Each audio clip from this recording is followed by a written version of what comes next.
नमस्कार दोस्तों, आप सभी का स्वागत है स्टूडेंट हेल्प में। दोस्तों, डिक्टेशन रहेगी जनसत्ता के एडिटोरियल पार्ट से रिलेटेड। काफ़ी अच्छी डिक्टेशन है, आप सभी लोग लिखें और कम से कम गलतियाँ करते हुए ट्रांसक्राइब करें। पीडीएफ आपको टेलीग्राम ग्रुप में मिलेगी। स्टार्ट करते हैं। 3, 2, 1 स्टार्ट।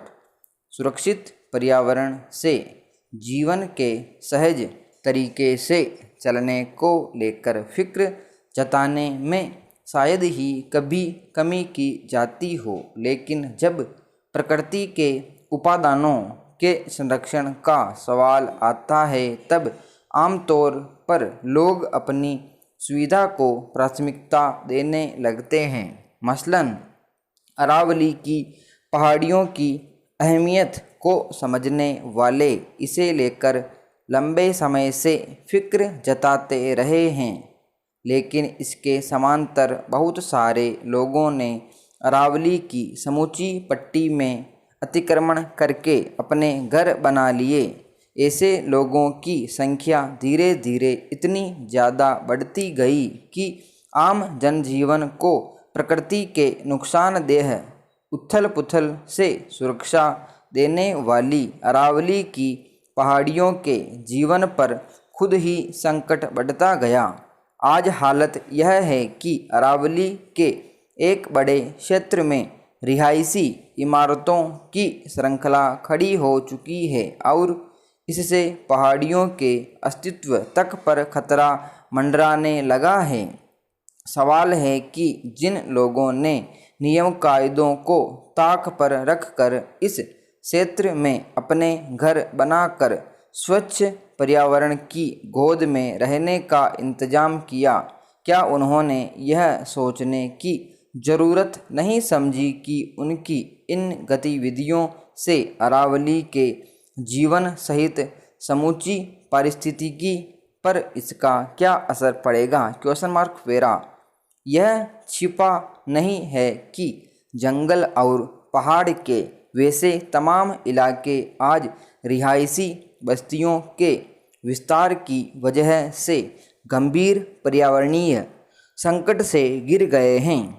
अगर इस पर तत्काल रोक नहीं लगी तो आने वाले वक्त में पर्यावरणीय दृष्टि से स्वच्छ इलाके मिलने दुर्लभ हो जाएंगे। शायद इसी फिक्र के मद्देनज़र सोमवार को सुप्रीम कोर्ट ने अरावली क्षेत्र में हुए अतिक्रमण के मसले पर सुनवाई करते हुए सख्त रवैया अख्तियार किया और अगले 6 महीने के भीतर अरावली वन से सभी अतिक्रमण को हटाने के निर्देश दिए हैं। इनमें 10,000 रिहायशी निर्माण भी शामिल हैं।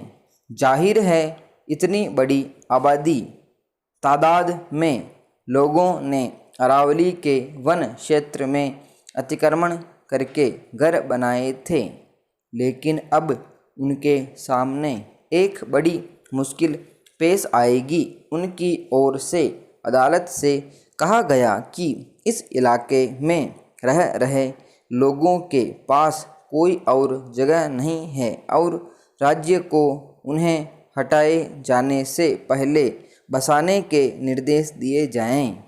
सवाल है कि अब सब कुछ जानते समझते हुए भी लोगों ने अतिक्रमण करके अपने लिए रिहायश का निर्माण कराना जरूरी क्यों समझा? यही वजह है कि अदालत ने इस मसले पर कोई राहत नहीं दी और साफ कहा कि ज़मीन हथियाने वाले लोग अदालत में आते हैं तो ईमानदार बन जाते हैं, लेकिन बाहर कोई काम कानून के हिसाब से नहीं करते। पैरा गौरतलब है कि गुजरात से शुरू होकर राजस्थान में मुख्य रूप से आच्छादित अरावली की पहाड़ियों का एक बड़ा हिस्सा हरियाणा और दिल्ली तक फैला हुआ है।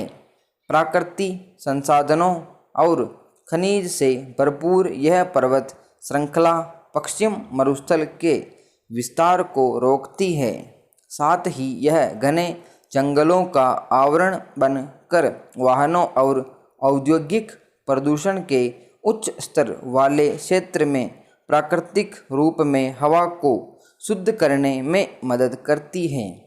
दिल्ली सहित राष्ट्रीय राजधानी क्षेत्र के लिए अरावली इस रूप में बेहद अहम है कि यह राजस्थान की ओर से झुलसाने वाली और गर्म हवा को सीधे आने से रोकती है।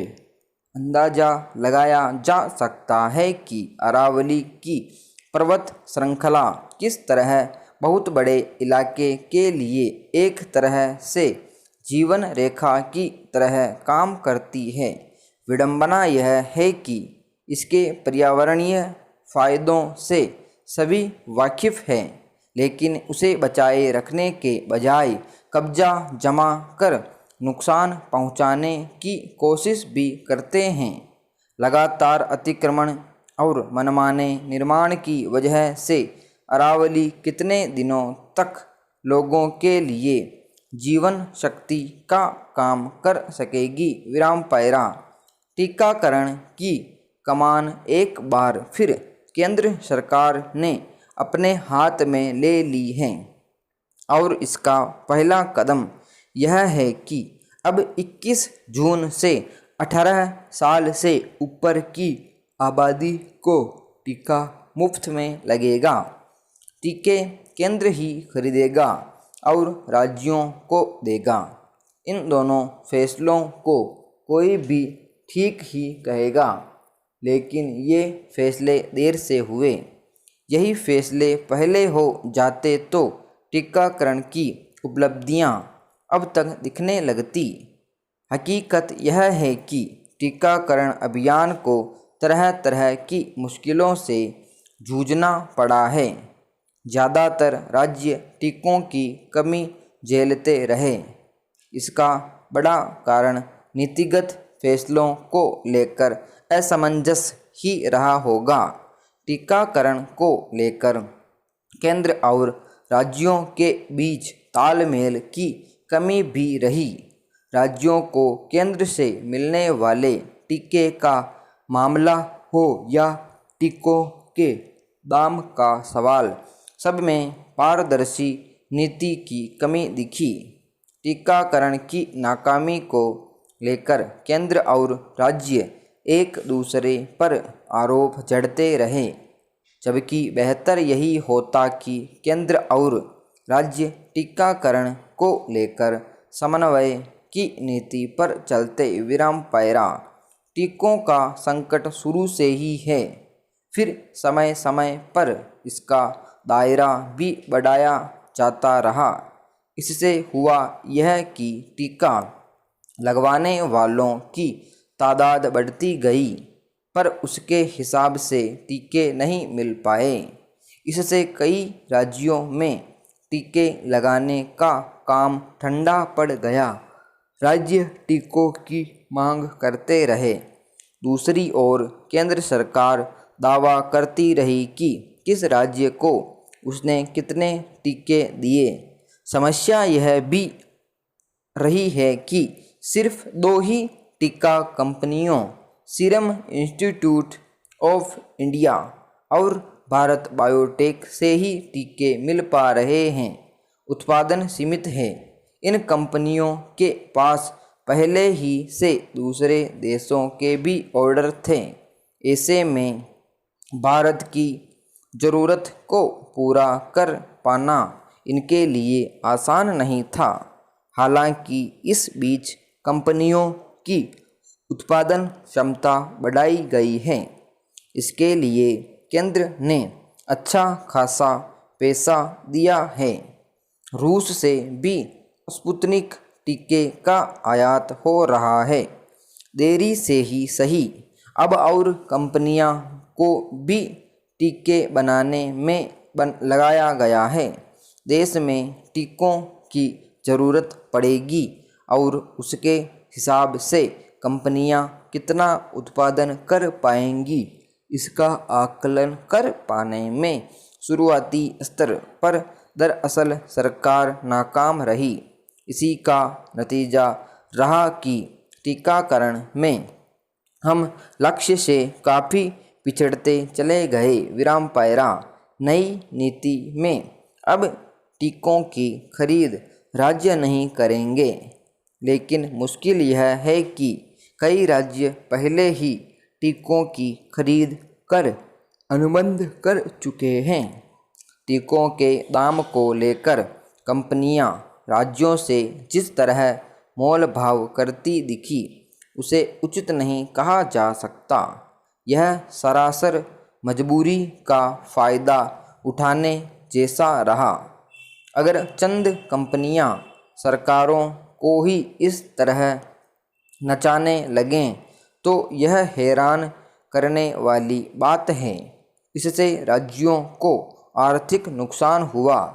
सवाल है कि आखिर केंद्र ने यह जिम्मेदारी राज्यों पर डाली ही क्यों थी? Question mark. अभी भी तो केंद्र राज्यों के हिस्से का 25% टीका खरीद कर उन्हें देगा। देश में बने 25% टीके निजी अस्पताल खरीद रहे हैं, लेकिन निजी अस्पतालों की मनमानी किसी से छिपी नहीं है। इन पर लगाम लगाना जरूरी है। टीकों की बर्बादी की घटनाएं भी दुखद हैं, इन्हें रोकना होगा।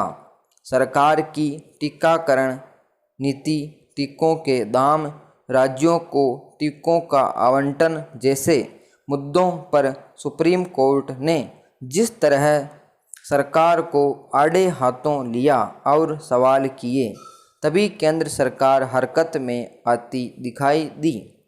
बहरहाल अब तक जो भी हुआ हो, लेकिन अब केंद्र और राज्यों की पहली प्राथमिकता जल्द से जल्द टीकाकरण निपटाने की होनी चाहिए। विराम समाप्त। दोस्तों, ये थी डिक्टेशन 11 मिनट 45 सेकंड की। कुल जो वर्ड है इसमें वो है 1176 वर्ड है। काफ़ी अच्छी डिक्टेशन है दोस्तों। एक टीकाकरण से रिलेटेड है, एक अरावली से रिलेटेड, जो भी अरावली पर जो अतिक्रमण हो रहा है उससे रिलेटेड काफ़ी अच्छी डिक्टेशन है। अच्छे अच्छे वर्ड आज आपको देखने को मिले होंगे, तो आप सभी लोग प्रैक्टिस करें, अच्छे से अभ्यास करें, इसका ट्रांसलेट करें, कम से कम गलतियाँ करते हुए ट्रांसक्राइब करें। मिलते हैं नेक्स्ट वीडियो में। जय हिंद।